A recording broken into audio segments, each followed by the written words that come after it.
مخاطبین از رسانه پشت ماجرای فیلم استاندار سابق یادتونه تیم زنه میگه که منم داشمی رو های گلزار جابجا کرد.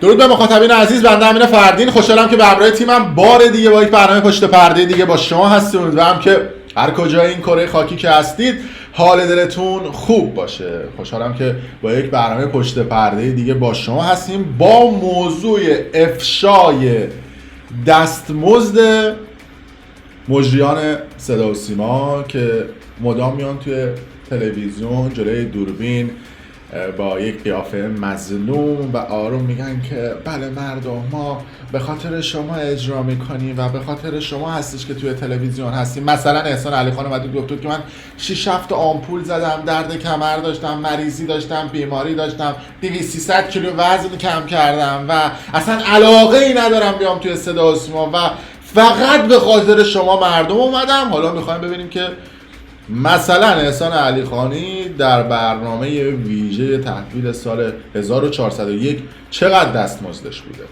یا مهران مدیری، یا مثلا علی ضیا، خیلی از مجریان صدا و سیما که مدام هم میان توی تلویزیون و مثلا یکیش رامبد جوان بود میگفت کشورتون رو دوست داشته باشید، مملکتتون رو دوست داشته باشید، بمونید تو ایران، ما چقدر خوشحالیم، ما چقدر عالی، ما چقدر توپیم و از این صحبت ها. بعد تهش میره خودش بچه‌شو کانادا به دنیا میاره، بعد بهش میگن خب تویی که میگی مملکتم خوبه، مملکتم عالیه، مملکتم فلان بیسانه، خب چرا بچه توی کشور دیگه به دنیا میاری، بیارش تو ایران؟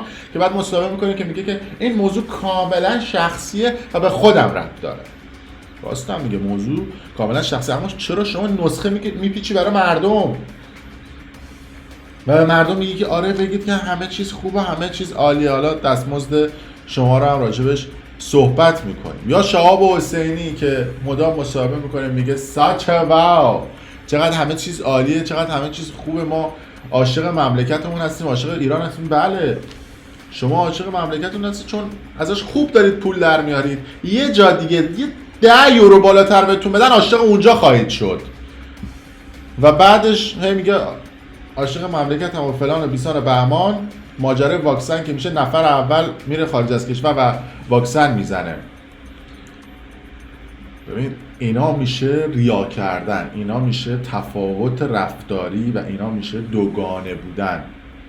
و وقتی این اتفاقات بیفته ما میایم وسط نسبت به این موضوعات افشاگری میکنیم. البته خب میدونم دیگه یه عده از این افراد هم خب حال نمیکنن ما راجع به این موضوعات صحبت بکنیم، اما وقتی که بشنوید که اینا چه دستمزدایی گرفتن خودتون متوجه میشید که به به، یعنی طرف وقتی میاد مصاحبه میکنه و با غرور و با حس زیاد و با چوسی فراوان میگه که من عاشق مثلا فلانم و بیسانم، همش اون غرور درونیه نیست، یه جایی داره بهش میسلفه که مونده. مثلا آقای دبیر این همه سمت گرفته، این همه پول داره میگیره، این همه حقوق داره میگیره، خب معلوم گرین کارتشو برمیداره پاره پونه میکنه میندازه دور، به خاطر اینکه پولی که داره تو ایران در میاره 100 برابر بیشتر از اون پولیه که میتونه توی امریکا و جای مختلف به دست بیاره و بعد هم مصاحبه میکنه. حالا شروع کنیم. من از مهران مدیری شروع میکنم که برای مسابقه دور همی گفته شده و امیدوارم که حالا بعد از انتشار این ویدیو بیان آقا سند و مدرک این چیزاشون رو بذارن که چقدر دستمزد میگیرن دیگه، جای دوری نمیره. حالا ما میگیم، اون اگر دوست داشتن هم واقعیت رو بیان بگن. هرچند نکته مهمی وجود داره، اگر فردا روز دیدید که فلان سلبریتی فلان مجری اومد قراردادش رو نشون داد و برنامه مثلا 200,000 تومان بود، شک نکنید که اون از قبل دیل شده و از قبل هماهنگ شده، به خاطر اینکه یه سری از درآمدها هستش که اینا در پشت پرده و در اصطلاحاً خارج از اون محیط کاری دارن. مثلا رامبد جوانی که سالیانه مثلا 200 قسمت برنامه میسازه، برنامه مثلا خندوانه میسازه، به تهیه کننده میگه که من یه دونه خودم ادیتور میارم، یا مثلا من خودم یه دونه گرافیک کار میارم. به گرافیک کارم که دستمزد در طول یک سال 200 میلیون تومان، 150 میلیون میدم میارم تو این پروژه، هم رزومه برات میشه، هم اشغال کن، 50 تومانش بعد پیجی به من. حالا فکر کن که 10 تا عوامل باشن که این عوامل هم از هر کدومشون 50 میلیون تومان میخواد شیرینی بگیره که بیاره بچپونتشون توی اون برنامه خندوانه میشه 500 میلیون تومان فقط حق دلالی. هیچ کاری هم نکنه، طرف هم بگه که آقا چرا گرفتی، میگه برو بیرون نفر بعدی رو میاره. تو مگه کم گرافیک کارو نمیدونم تدوینگر و ادیتور داریم که عاشق اینا که مفتی فقط بیان تو این پروژه ها حضور داشته باشن؟ اینجوریه که درآمد کسب میکنن. مهران مدیری اون چیزی که گفته شده برای هر قسمت از مسابقه دوره همین مبلغ 800 میلیون تومان دستمزد گرفته و برای تقریبا 13-14 قسمت برنامه مسابقه دوره همین 10 میلیارد تومان دستمزدش بوده. قبل از اون هم دستمزد مهران مدیری برای اینکه بخواد برنامه دوره همی رو اجرا بکنه اون چیزی که عنوان شده بود 1 میلیارد تومان در ماه بوده حقوقش. یعنی گفته بوده که توی این یک ماه شما 100 تا برنامه ضبط کردید، 10 تا برنامه ضبط کردید، یه دونه برنامه ضبط کردید، مهم نیست، من 1 میلیارد تومان دستمزد میگیرم. اما اون چیزی که الان مشخصه این هستش که برای هر قسمت ایشون 800 میلیون تومان دستمزدشه. رامبد جوان هم عنوان شده که 8 میلیارد تومان دستمزدش بوده. برای تنها مسابقه‌ای که به عنوان مسابقه خندوانه داور اینا بودن، برای اون به تنهایی هولوش 4-5 میلیارد تومان دستمزد گرفته بوده. دستمزدش برای خندوانه هولوش 8 میلیارد تومان بوده. مجریایی که میان جلوی دوربین و خودشونو مظلوم نشون میدن، حرف از نمیدونم این میزنن که آره مردم ما فلان و بیسانن، خودشون ببینید که دستمزدای رو از صدا و سیما گرفتن. و بعدیش اینجا هستش که میگن ما اصلا دوست نداریم تو صدا و سیما باشیم، ما رو به زور آوردن. بعد ببینید چه دستمزدایی هم میگیرن. احسان علیخانی برای برنامه ویژه سال تحویل همین شب عید 4 میلیارد تومان دستمزد گرفته و برای برنامه جوکر برای هر فصل، میدونید که هر فصل 4 قسمته که 5 فصل هم هست، برای هر فصل 4 قسمتی بین 500 تا 700 میلیون تومان بستگی به مهمان‌ها پول گرفته از فیلمو. حساب کنید جدا، یعنی منهای اون جایزه ها و اینها دستمزد خودش بوده. رضا رشیدپور هم اجراهای خارج از سازمان، یعنی اجراهای خصوصیش در شرکت ها و سازمان ها از 150 میلیون تومان تا 300 میلیون تومانه که برای اجرای شهرستان ها به این مبلغ 50 میلیون تومان اضافه میشه و علاوه بلیط رفت و برگشت و هتل 4-5 ستاره و ناهار و نمیدونم سرویس رفت و برگشت وی آی پی و این صحبت. البته درآمدش برای اجرای صدا و سیما هولوش 800 تا 1 میلیارد تومان برای یک فصل اجرایی که تقریبا میشه هولوش 40 قسمت. علیزیا که برای برنامه ویژه سال تحویل هولوش 3 میلیارد تومان دستمزدش بوده که دریافت کرده. برای اجراهای بیرون از سازمانیش هم، یعنی برای شرکت و سازمان ها به صورت خصوصی 50 تا 100 میلیون تومان درآمدش. حالا امیدوارم که مالیات هم پرداخت بکنم. فرزاد حسنی کلا در تلویزیون و صدا و سیما در حال حاضر ممنوع الکار هستش، ولی ایشون هم هولوش بین 1.5 تا 2 میلیارد تومان دستمزد روش بوده برای اجرای سال تحویل. فکر میکنم 97 98 اگر اشتباه نکنم، مال 4-5 سال پیش بوده.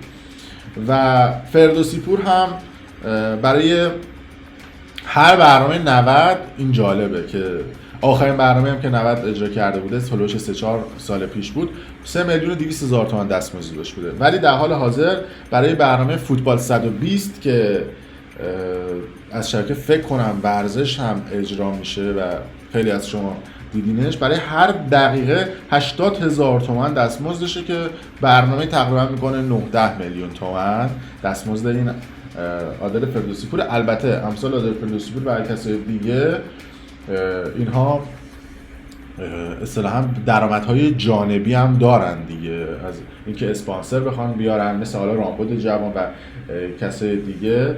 رضا گلزارم یادم رفت تو خواهم گفت جلوتر. دستمزد جانبی دیگه، مثلا به اسپانسر میگن که باید 20 میلیارد تومان بیاری داخل، اگر یک کسی دیگه بخواد بدون پیشنهاد بده بعد 30 میلیارد بیاری، من یه کاری میکنم تو 20 میلیارد بدی، با همون کیفیت تبلیغ تو میکنیم، ولی مثلا بعد 4-5 میلیارد تومان بدی به من، 5 میلیارد تومان به سودته، ولی منم این وسط 5 میلیارد تومان حق دلالی میخوام. اینا رو میگم با صدا و سیما اصلا کاری نداریم، یا به قرارداد باید ببندن. بعد میاد اونجا چیکار میکنن؟ میگن با صدا و سیما برنامه قرارداد میبندن، برنامه 50000 تومان. بعد میگن آی مردم ما به عشق شما اجرا کردیم برنامه 50000 تومان. خبر ندارن که در پشت پرده با ورود اسپانسر به این برنامه ها برنامه 4-5 میلیارد تومان فقط کلا تو بس 4-5 میلیارد تومان از اسپانسر گرفتن و یه عده از این افراد از معروفیتشون و از روی آنتن بودنشونه که پول در میارن در بیزینس های خارج از صدا و سیماشون. اون برنامه صدا و سیما شاید بخواد بهشون چقدر بده، 50 میلیون، 100 میلیون، 200 میلیون، خیلی نیستش.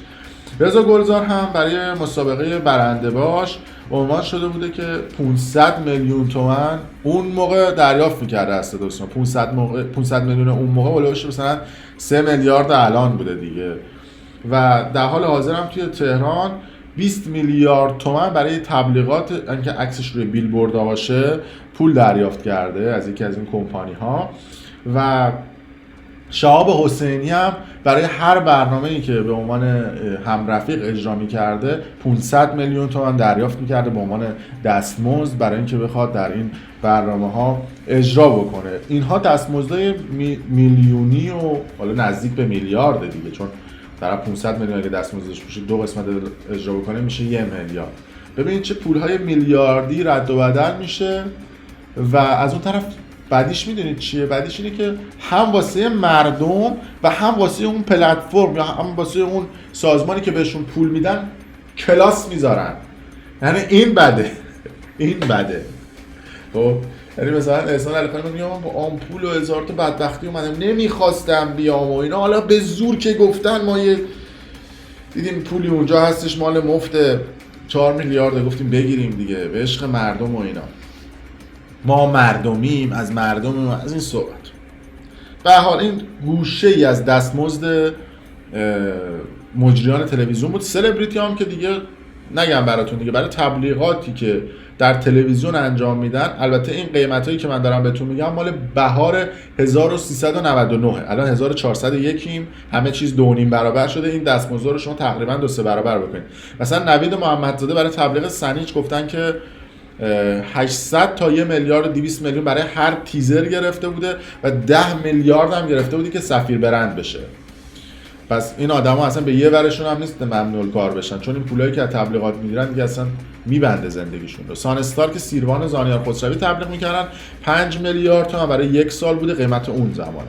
بیژن، سس بیژن که امین حیایی تبلیغ میکرده 600 تا 700 میلیون تومان. چای گلستان 500 تا 600 میلیون تومان. آتیلا پستیانی کالش. البته من قیمت اینا رو قبلا به دست آورده بودم، قیمت بروزشون ها، قیمت بروزشون خیلی بیشتر از این بود، چون دنبال برگشتش هم میگشتم، چون یه بار توی یکی از برنامه‌ها قیمت بروز اینا رو اعلام کرده بودم که دقیقاً آخرین قیمتشون که سال 1400 گرفته بودن چقدر بوده، ولی خب نتونستم پیدا کنم قیمت غیر آپدیتشونه.